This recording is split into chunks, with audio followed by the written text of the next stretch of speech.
So I'm standing here in the barn cleaning up this horse pen when I heard Stephen Colbert talking about how he wasn't supposed to have Representative Tellerico on his show, and CBS had told him not to. They told him not to even mention it because the FCC is requiring them to have equal air for Republicans if they have Democrats on.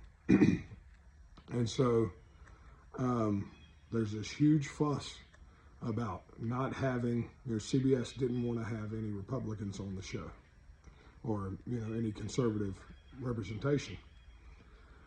And they mentioned that not only is it, daytime TV, these talk shows that are, even though Jay Leno had an exemption several years ago, these shows are not allowed, like news anchors and news shows that are strictly news. They can have whoever they want on, but these shows are not exempt.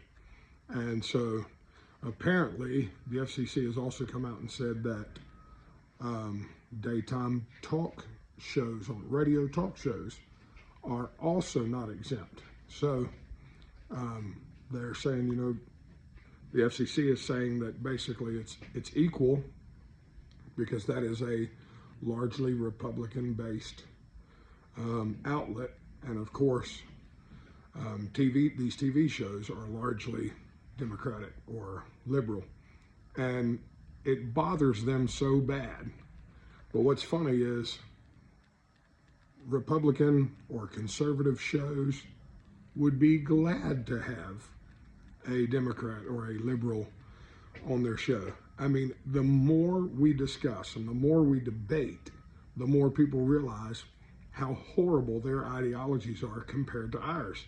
And so conservatives are more than willing to get out there and argue with you about policy and get out there and argue with you about the day-to-day civil rights that people are facing, these arguments that people are facing. But the Democrats don't want to have a Republican voice because they know they don't have good arguments. They know they're going to get stomped. They're going to get curb stomped in an argument because they don't have a good argument, and because they're wrong. And when you talk to them with reason, when you talk to them from a point of understanding, they're going to get angry. They're going to cuss you. They're going to call you names. They're going to insult you. They're not going to give you an argument. They're just going to insult and throw heinous, well, not heinous, but just throw horrible insults at you. And we're seeing that. That's really where the Democratic Party is today. The party with nothing to stand on. Keep us in your prayers. You've been watching the Christian conservative Johnny Lewis. Like and subscribe and share with friends so that we can get more content out to more people. God bless.